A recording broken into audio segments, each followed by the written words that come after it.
Sada Shiva Samarambam Sarashiva Samarambam Shankaracharya Majamam Shankaracharya Majamam Asmaracharya Parampiam Asmat Acharya Paryantam Vande Guru Parampara. Vande Vande Guru Guru Parampara. Parampara. In the next classes that we're doing, Dakshinamurti Stotram, we'll go into this. We'll go into that invocation chant for the lineage that we've just done a little bit, and it shows a little bit of history about it, which is going to be really interesting. Okay. I'm recording, aren't I? Yes. Okay. Okay, guys. Verse 18, the final verse. It is verse 13, isn't it? Yes. There's only 18 verses, it must be. The final verse of Lagyu, Vakya, Vritti. When one's knowledge of Atma being Brahman is as firm as the notion that Atma is the body, then one is complete. When that person dies, he is liberated without a doubt.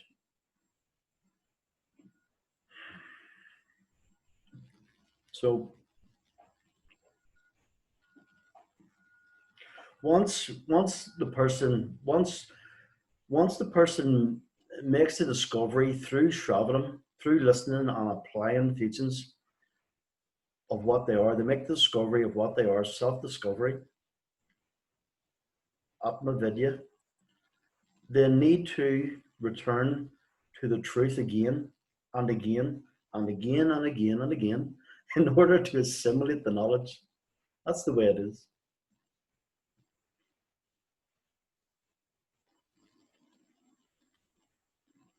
This is talking about Nididhyasana. Nididhyasana is assimilating the knowledge. This is the final stage of sadhana. This is the final stage of, let me rephrase. It can be the final stage of sadhana, full stop, but it's certainly the final stage of moksha sadhana. Sadhana means to an end for liberation, enlightenment, moksha. Okay? It doesn't have to be the final stage of sadhana for the enlightened person, but it can be if they want. But Swami Tapananda says, well, you don't need sadhana. Sadhana is the means to an end for liberation. Once you're liberated, you don't need it. Well, why would you not? This is beautiful. So Nididhyasana. This is to be able to remove the old habitual thoughts, and it takes time. It takes as long as it takes. And Swami Tapananda, in teaching this, he has a favorite example, which is in relation to closing the gap between knowledge and experience. This is what Nididhyasana does. This is what Nirvikalpa Samadhi does as well. How many times have you went out in the evening and watched the beautiful sunset? And Swami Tapananda says the correct answer is never. You've never watched a beautiful sunset because the sun doesn't set. Yeah. You see the way our language is quite confusing for reality.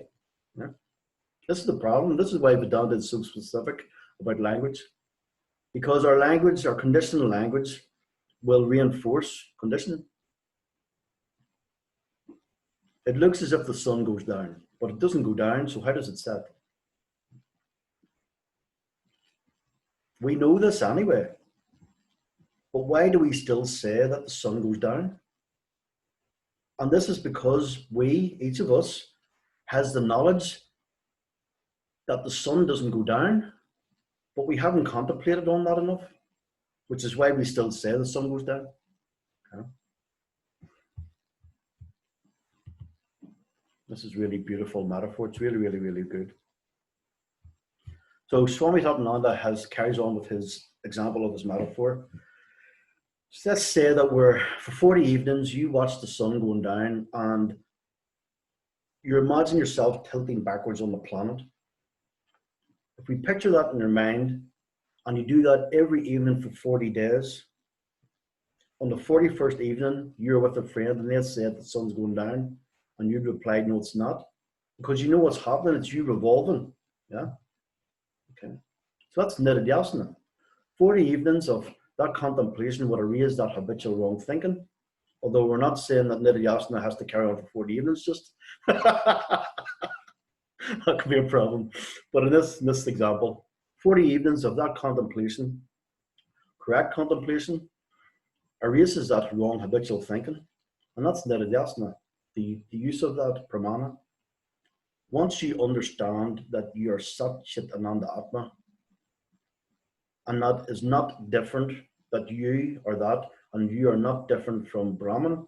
This is saying once you understand that I am not different from Brahman, okay, that I am not different from everything that exists. After we understand this through Shravanam, and the doubts are removed through Mananam, there's still a lot of work to do. People try to rush this a lot. Nidhyasana, and I did like. It seemed almost sexy to get the Nidhyasana. It's advanced stage of sadhana. So whenever I was in the other version of Vedanta, I wanted to get the Nidhyasana quite quick, for the title of being Nidhyasana.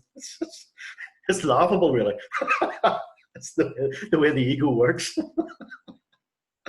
So that work, it's contemplation. That work is contemplation, Nidhyasana. And how do we do Nidhyasana? You continue to think about it, about the subject matter. You continue to talk about it. You attend classes, and you teach others about it. This is coming up again in the verse 17. That's coming again in verse 18 about teaching others, sharing with others. But most importantly, you make it your primary focus in life. This is how you can make your life your sadhana, your day-to-day life your sadhana. Correct yourself while you're interacting with other people in the conditioned samsaric way. You can do this. You can learn to do this. Correct your thinking in your mind while you're still saying something. It's a skill that can be acquired. This is using every part of your Nidhyasana, seeing, nodding. So this is very easy to do, and this is how we do it.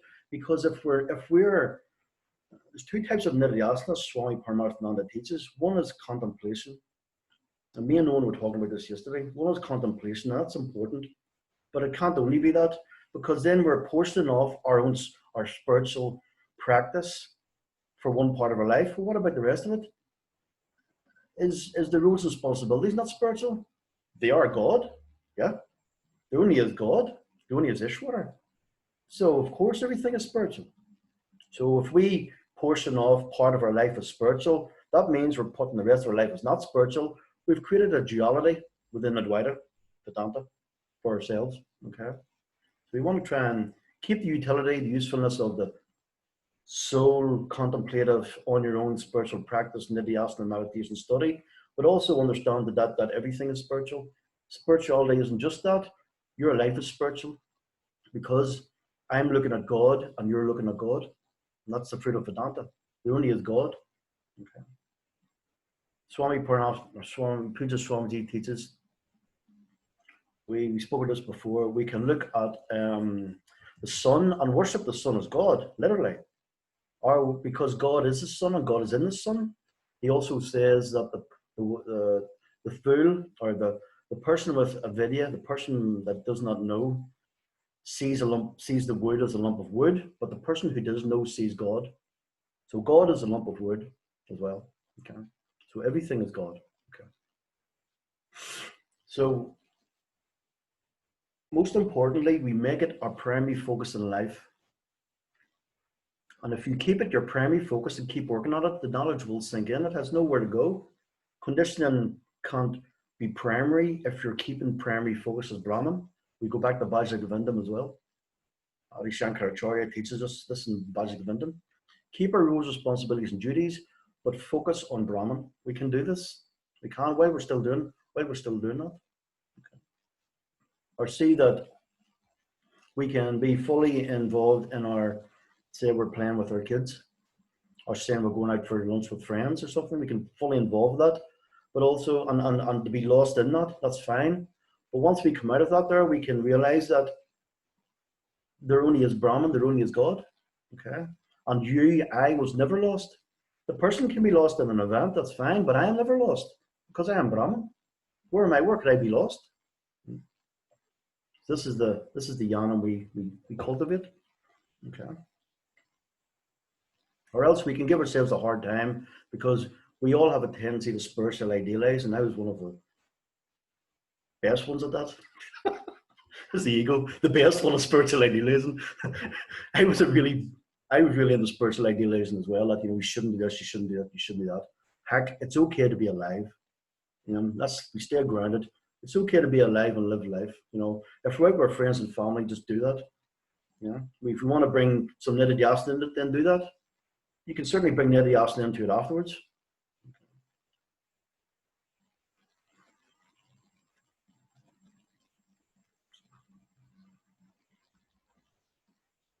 The wave can't get caught up being a wave if the wave wants to. But water doesn't get caught up being a wave, does it? How could it? Could water be so confused that it thinks it's a wave? Water remains water. What about the other waves? Yeah. So waves can be whatever waves want to be. And that's fine. So this finished off the previous verse, and we're now going to begin to look at verse 18 properly. And there was a question: how long should we do this contemplation, this nididhyasana? And the answer is, you do it until the habitual thinking is gone. The verse says that you do it until the thinking is gone, it's no more. And this verse puts it in an excellent way. It's a really, really, really, really powerful way. Just like you are certain that you are the body, when you are certain that you're a Brahman, that's when nididhyasana stops. Okay. Nididhyasana can't stop. It does stop. I was taught before in a previous version of Vedanta by the main teacher that it doesn't stop, but it does stop. Of course, nididhyasana stops. Nididhyasana is only there to show you that you are Brahman. So it has to stop with moksha, with the liberation, with enlightenment, the revealing of your true nature. So when you are as firm that you're a Brahman, as you are that you have been the body, when there's no doubt whatsoever, that's when the contemplation ends.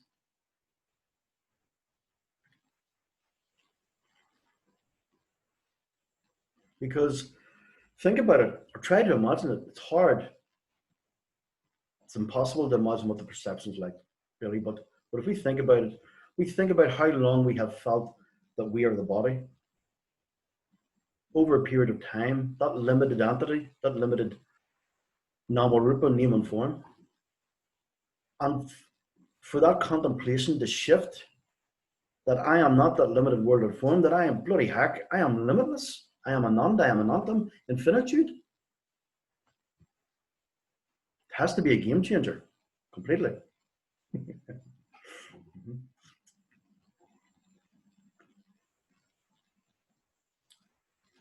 This changes your worldview completely. While the events, external events, stay the same, your perception, your reactions to them can change, or maybe not. Well, maybe your reactions may or may not change. It's up to the person, the enlightened person, but your perception about them will change. It means that everything is okay, literally. Sadness is okay. Emotional pain and distress is okay. Of course it is. Because I am Brahman. How could it not be okay? And this is where we're now speaking about the fruit of moksha, the fruit of enlightenment, purnatvam, constantly content no matter what the vagaries of the mind are, no matter what storms going on. And there can be. The enlightened person can have a peaceful mind, or the enlightened person can still be, the mind of the enlightened person, the enlightened being, can be subject to maya, of course. It's still within maya. But the enlightened person won't carry the way, because the knowledge will be firm of what they are, which means what they are not.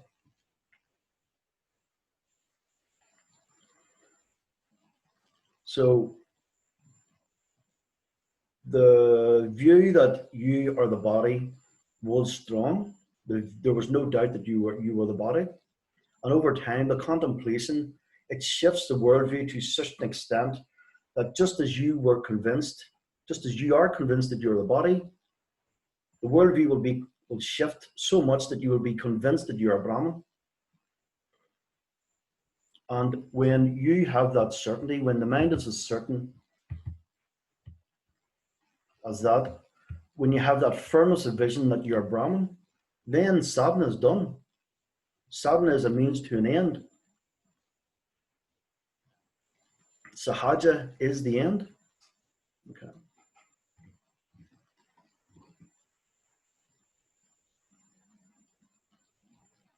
That's what this verse says, that anything that is needed to be done has been done. It's absolute contentment, completion, and it can be a work in progress, even from the point of, even from the tipping point that can be said to be moksha enlightenment, still can be a work in progress, but it's no big deal by then. That's what the tipping point is. It's no big deal. It's like the urgency is gone. You know, it's just a joy from them. It's like all downhill from there. So there's absolute contentment, completion, and it means that every single item that's on your list of ambitions and wants and desires for life, every single thing is done with that one thing, including the one item which is liberation from suffering and enlightenment. And this is because those other things may remain, but liberation and enlightenment reveals that you are Atma Ananda Swarupa, that the I consciousness is limitless, not as your nature. That's what that Sanskrit term means. And because of that, you are Pranatvam, constantly content, no matter what. You can still go ahead and do those lists, or not, but you're constantly content. You feel complete. Feel complete with something, feel complete without something. It's exceptional. So this, all that is to be done in life is done. It's completed, and you gain this when the assimilation of nidhyasana is complete. Not at any other time, not in Shravanam, not in Mananam.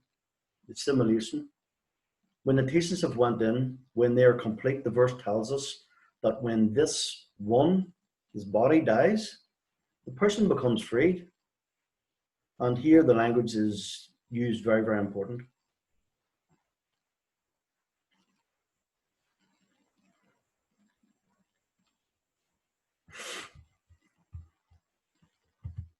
I see I've made notes about something that I have to explain, and I can't actually, I'm trying to remember what it was I was meant to explain.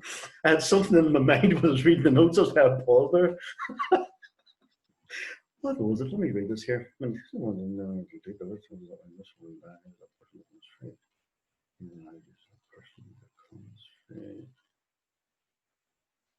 remember. I maybe have to go back to it. Don't know. At some point, and it's lost now. Okay. So when this one dies, this person dies, that one is freed. This means that when this body dies, that Atma, I think I'm just explaining it now in this paragraph.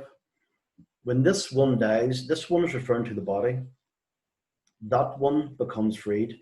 And that is that when the body dies, that Atma that is associated with the body is freed from the association with the body. I know there's only one Atma, but this is just speaking about Atma in a specific context. When this body dies, that Atma becomes freed from the body, free from any source of pain, and in life, that person remains Sat Chit Ananda Atma. And you can't do better in life than genuinely, honestly, seriously, guys, being limitless, full and complete. Everybody is searching for that in objects, no matter who they are. You got £1 million, you want 2 million. You got one Lamborghini or a Porsche, you want 3. You got one holiday, you want 2. Yeah, doesn't matter what your situation is. But with moksha, with liberation, with enlightenment, with understanding that you're Sat Chit Ananda, with understanding that your existence, consciousness, limitless, and that's what the I is, then you are limitless, you are full and complete in this life. That's the experience. It's fantastic. Right now, you are limitless, you are full and complete, along with the body. But after death, the limitless, full and complete is without a body, meaning without any chance of pain and suffering. The I is no longer associated with pain and suffering. Remember, the I is Atma associated with the mind-body complex. So the I is associated with pain and suffering and samsara. Yeah, okay. Upon death, upon liberation, upon once a person is I'm going to speak about the two different muktis now. Actually, upon death, the liberated person, the enlightened person, the I is freed from this reincarnation. So not I, Robert, but I am no longer reincarnated into suffering. Mm-hmm. So now we identify two different kinds of mukti. And mukti, it means freedom in Sanskrit. So when contemplation is complete, we gain contentment, we gain completion. And that's it. Job done. Go home, make a cup of tea. There's nothing more to do in life. And this condition is called Jivan Mukti. It's freedom while alive, freedom for the person, liberation while alive. And the body may continue to cause pain. Swami Tanabananda says, but when you're Jivan Mukti, enlightened, who cares? And that's why sometimes enlightened people can look a bit crackers to the rest of the world, because they're they feel really sad, but they start laughing about it. Sorry. So we spoke about this before, that Swami Ramananda, he told me once, I had to speak to him about something with myself, and he told me once that even enlightened beings have emotional pain and mental distress. And who cares? So who cares? That's the yarn from what he told me. Who cares then? Who cares what the Vrittis are going through? Who cares what the mental activities are, the sadness, the pain, the distress, the emotional turmoil inside, the experience of it, the copies of that? That's what that Yanam is saying. Who cares then? And that Yanam, that one sentence, Swami Ramananda doesn't talk much in emails, he's very busy. That one sentence was enough for me to glean the Yanam from it, which is really important. So the enlightened person doesn't care what emotions or mental pain is going on. They don't need to. If they do care, they would have to manage it. Why would they want to manage? Manage what? Manage life? Really? They're not even alive. They know that they are not alive. Manage karma? Karma doesn't affect them because samsara doesn't affect them. So point of moksha, those things are left behind. Doesn't make any sense then to manage these things. So it may sound strange, but that's how it is. It's how Vedanta shows that it is. And it's to do with assimilating that you're not the body or mind, that you are Brahman. Aham Brahmasmi. Yeah. So, since you know you're Brahman, who cares about what goes on in the mind? That's the whole point. But you think there could be a problem. Say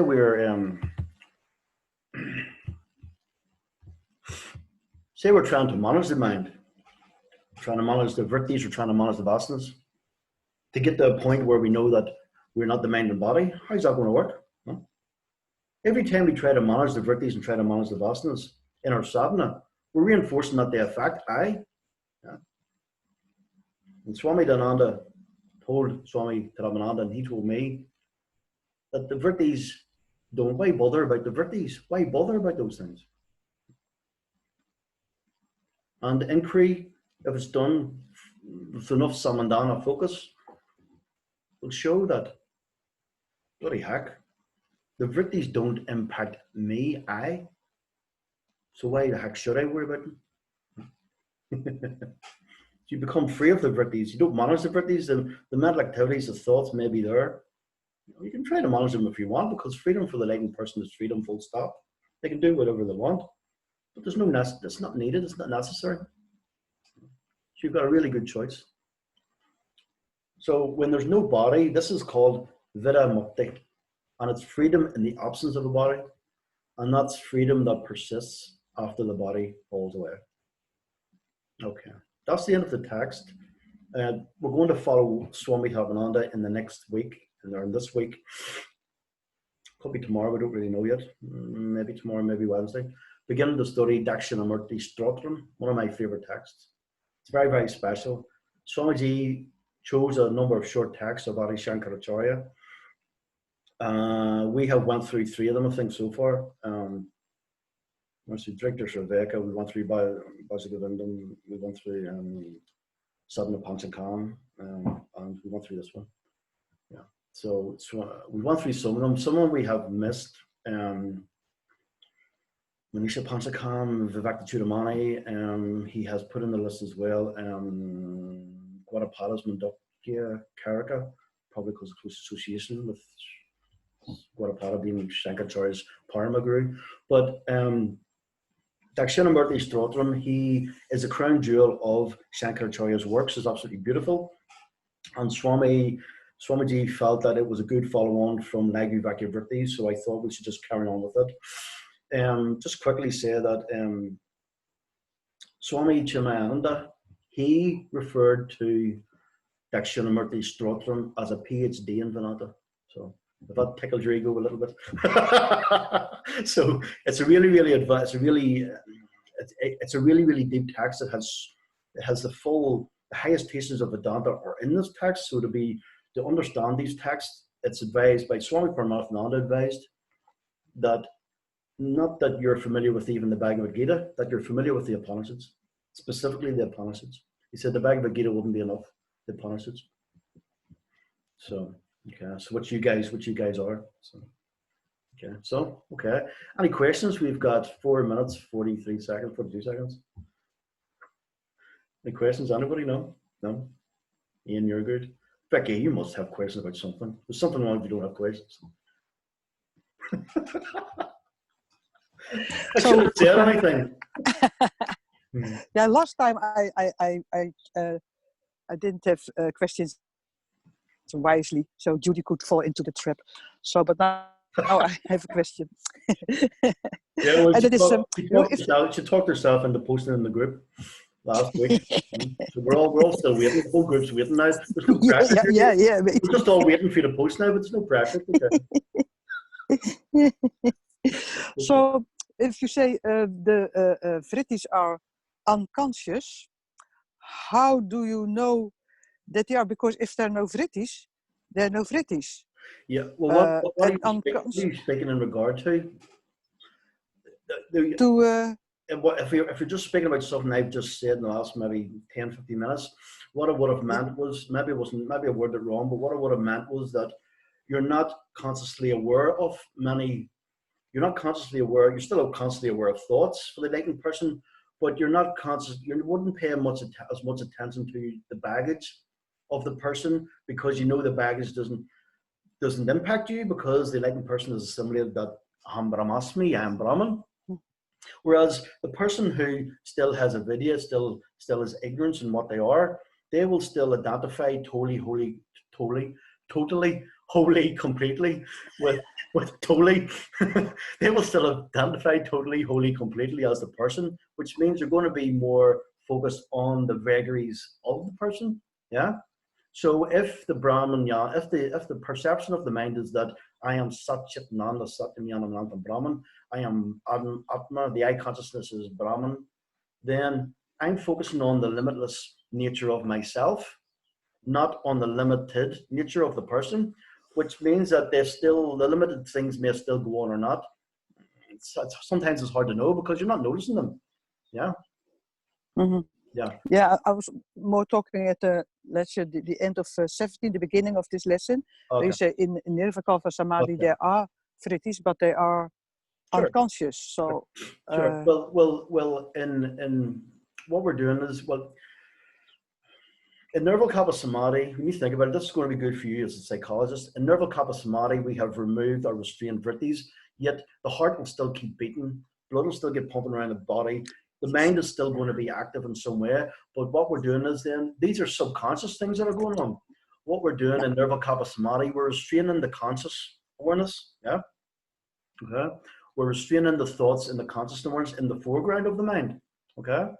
which means there will still be mental activity will still be going on subconscious, and there may be thoughts even.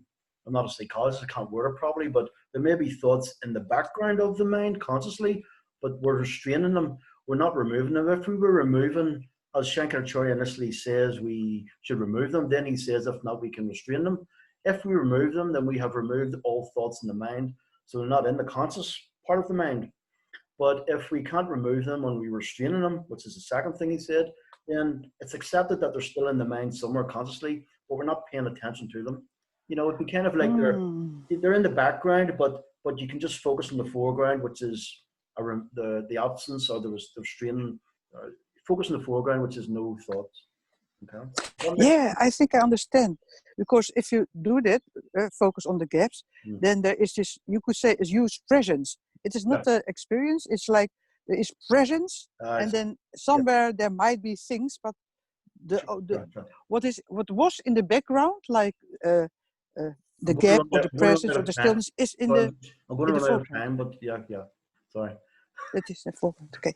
Sorry. Well, listen, so you and I can talk after this, Vicky. I'm going to run out of time here, guys. So, okay. So listen, namaste. Vicky, let's video talk now again, okay? Remember, okay? Okay. Okay. All right. Thank you. Bye. Namaste. Bye.